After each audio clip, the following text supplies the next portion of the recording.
Hello दोस्तों, नमस्कार। मैं नितेश, मेरे यूट्यूब चैनल डिफेंस एग्जाम 2.0 में आप सभी का स्वागत है। आज हम कुछ ऐसे प्रश्न लेकर आए हुए हैं जो कि आपके बिहार पुलिस के लिए बहुत ही खास है। बच्चों, वीडियो पे बने रहे, वीडियो को थोड़ा सा भी स्किप न करें, नहीं तो आपको पछताना पड़ जाएगा, क्योंकि इसमें सभी के सभी अति महत्वपूर्ण प्रश्न सेट किए गए हैं। यह 10 मिनट का वीडियो आपका ज़िंदगी बदल देगा, क्योंकि इसमें सभी के सभी मोस्ट इंपॉर्टेंट क्वेश्चन सेट किए गए हैं।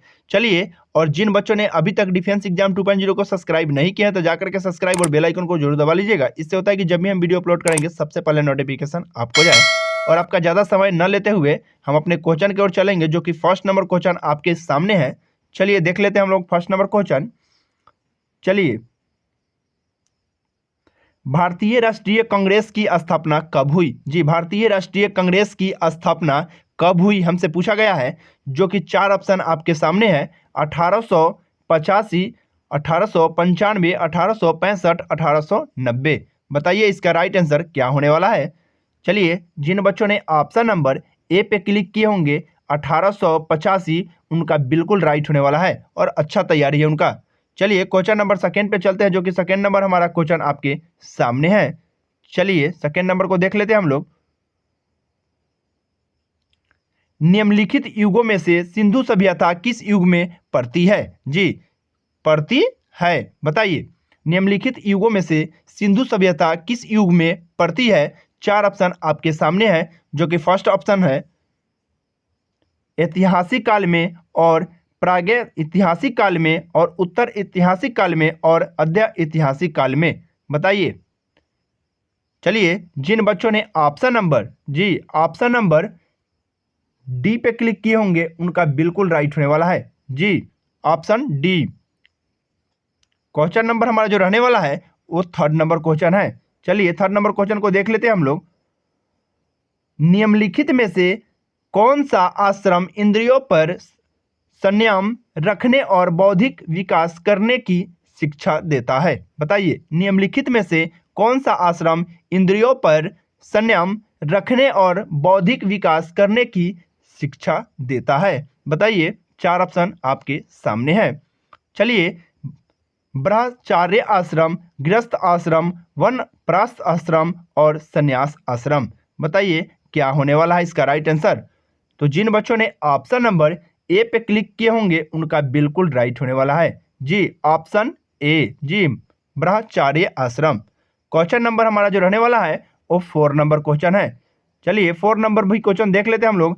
बहुत ही मोस्ट इंपोर्टेंट क्वेश्चन है बच्चों, यह एग्जाम के अंदर बार बार पूछे गए प्रश्न है। जी, चलिए, भारतीय संविधान में मूल अधिकारों का वर्ण किस भाग में किया गया है? बताइए, भारतीय संविधान में मूल अधिकारों का वर्ण किस भाग में किया गया है? चलिए ऑप्शन जो देख लीजिए आप, भाग 2, भाग 3, भाग 4 और भाग 7। बताइए।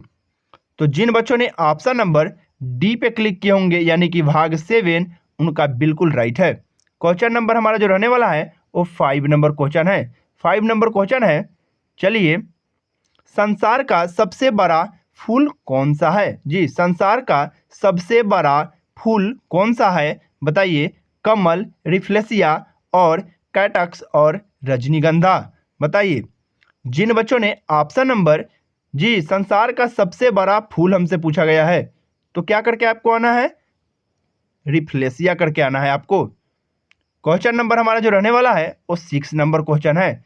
जी, 6 नंबर क्वेश्चन है। दिल्ली के किस सुल्तान को उसकी उदारता के कारण लक्ष्य बख्श पुरस्कार जाता था? बताइए। बताइए, जिन बच्चों ने जी कुतुबुद्दीन ऐबक, इल्तुतमिश और गयासुद्दीन तुगलक और अलाउद्दीन खिलजी, क्या होगा इसका राइट आंसर? तो बताइए। तो जिन बच्चों ने ऑप्शन नंबर ए पे क्लिक किए होंगे कुतुबुद्दीन ऐबक, उनका बिल्कुल राइट है। क्वेश्चन नंबर हमारा जो रहने वाला है वो है 7 नंबर क्वेश्चन। जी, 7 नंबर क्वेश्चन आपके सामने है। भारत में राष्ट्रीय आय का संकलन कौन करता है? भारतीय राष्ट्रीय आय का संकलन कौन करता है? Very very most important question. जी, भारत में राष्ट्रीय आय का संकलन कौन करता है? चलिए योजना आयोग, वित्त आयोग और भारतीय सांख्यिकी संस्था और केंद्रीय सांख्यिकी संगठन। बताइए कौन करता है? तो जिन बच्चों ने ऑप्शन नंबर ऑप्शन डी पे क्लिक किए होंगे ना, केंद्रीय सांख्यिकी संगठन, उनका बिल्कुल राइट होने वाला है। क्वेश्चन नंबर हमारा जो रहने वाला है 8 नंबर क्वेश्चन है। बच्चों 8 नंबर क्वेश्चन का आंसर आपको देना ही होगा, क्योंकि यह बार बार पूछे जाने वाले प्रश्न है। चमगादड़ निम्नलिखित किस कारण से अंधेरे में उड़ सकते हैं? जो चमगादड़ है किस कारण से अंधेरे में उड़ सकते हैं? चलिए 4 ऑप्शन आपके सामने है। वे अंधेरे में वस्तुओं को देख सकता है, और दूसरा जो है उनकी टांग कमजोर होती है और भूमि पर प्रभासी उन पर आक्रमण कर सकते हैं। बताइए वे रोशनी की कौंध उत्पन्न करते हैं और वे पराश्रव्य तरंगे उत्पन्न करते हैं। यहाँ करने लिखा है, यहाँ करते होगा। चलिए तो जिन बच्चों ने ऑप्शन नंबर डी पे क्लिक किए होंगे वे पराश्रव्य तरंगे उत्पन्न करते हैं, उनका बिल्कुल राइट है। क्वेश्चन नंबर 9 है हमारा। 9 नंबर क्वेश्चन बार बार पूछे गए प्रश्न है। किस देश में कुल क्षेत्र का 100% वनाच्छादित है? बताइए किस देश में कुल क्षेत्र का 100% वनाच्छादित है? बताइए क्या है? बताइए गुयाना, जापान, इंडोनेशिया और सूरीनाम। बताइए तो जिन बच्चों ने ऑप्शन नंबर डी पे क्लिक किए होंगे सूरीनाम, उनका बिल्कुल राइट है। क्वेश्चन नंबर हमारा जो रहने वाला है वो 10 नंबर क्वेश्चन है। चलिए 10 नंबर क्वेश्चन को हम लोग देख लेते हैं। भारत के संविधान का ढांचा तैयार करने के लिए संघीय व्यवस्था की योजना किस देश से ली गई थी? क्वेश्चन बारीकी से आपको 2 बार पढ़ना है, इसलिए हम 2 बार रिपीट करा रहे हैं कि आपको याद ही हो जाए क्वेश्चन। यह भारत के संविधान का ढांचा तैयार करने के लिए संघीय व्यवस्था की योजना किस देश से ली गई है? 4 ऑप्शन आपके सामने है, जो कि फर्स्ट ऑप्शन है यूएस से और यूके से और कनाडा से और स्विट्जरलैंड से। बताइए स्विट्जरलैंड से।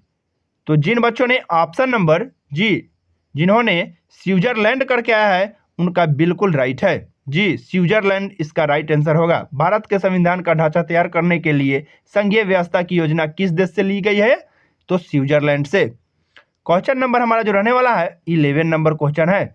11 नंबर क्वेश्चन है गैस के गुब्बारों में हाइड्रोजन गैस की जगह हीलियम गैस का प्रयोग किया जाता है, क्योंकि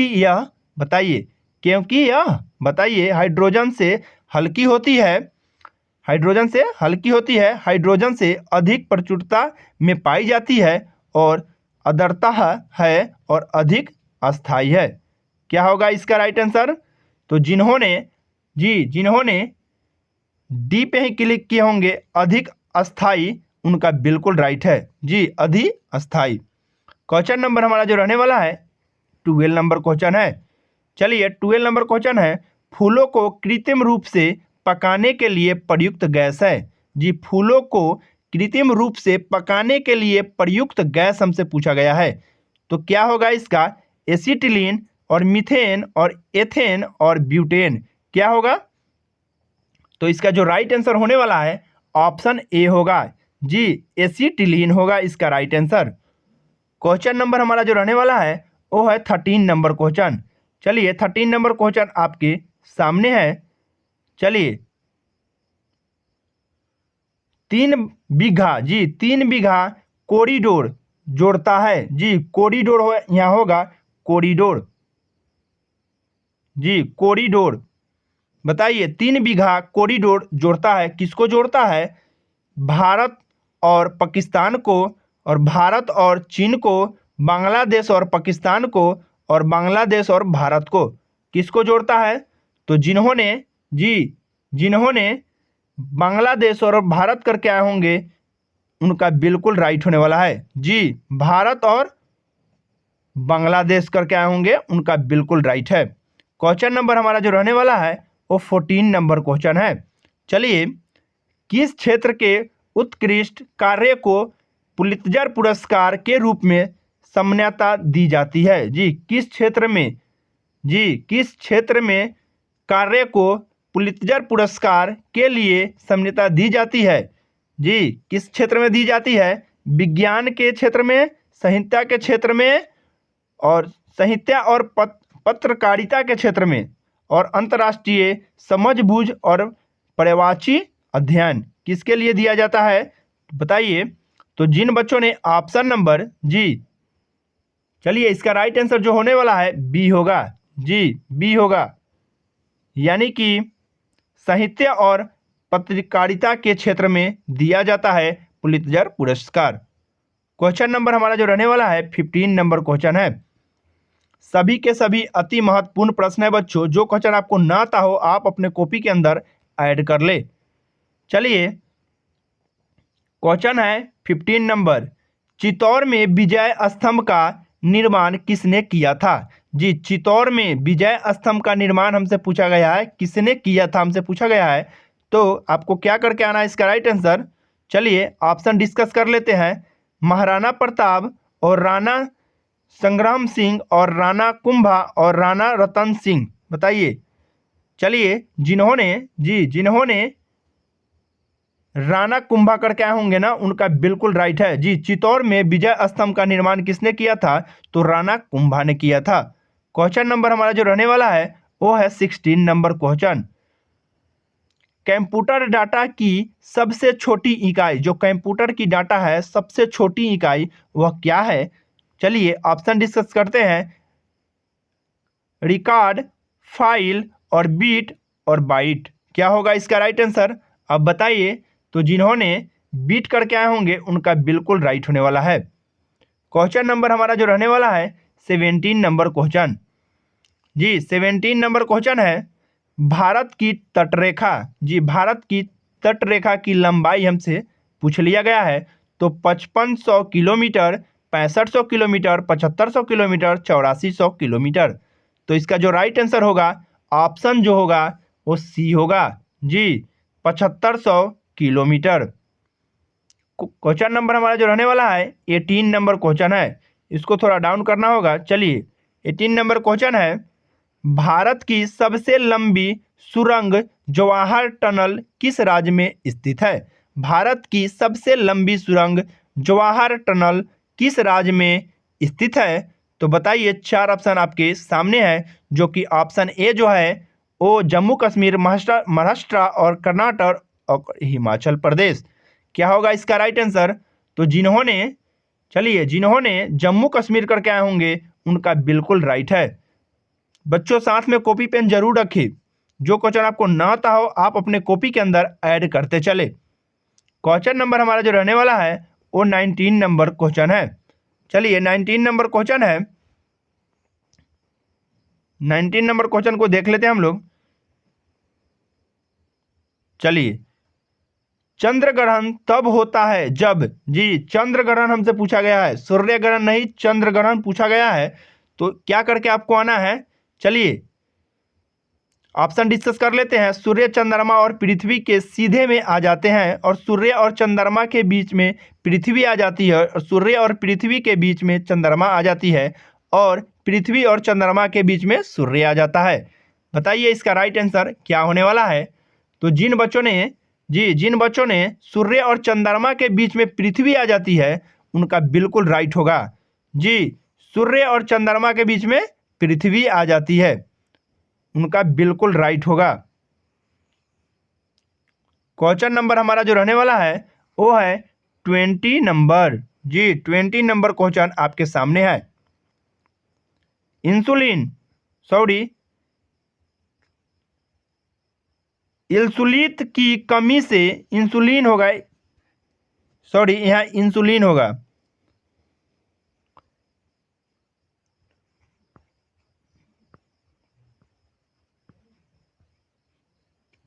इंसुलिन की कमी के कारण होने वाला रोग। जी, इंसुलिन के कमी के कारण होने वाला रोग हमसे पूछ लिया गया है, जो कि ऑप्शन है बेरी और डायबिटीज और कैंसर और एनीमिया। जी, क्या होगा? इंसुलिन की कमी से हमसे पूछा गया है, तो आपको क्या करना होगा? डायबिटीज। जी, इंसुलिन की कमी से क्या होगा? डायबिटीज होगा। जी, क्वेश्चन नंबर हमारा जो रहने वाला है वो 21 नंबर क्वेश्चन है।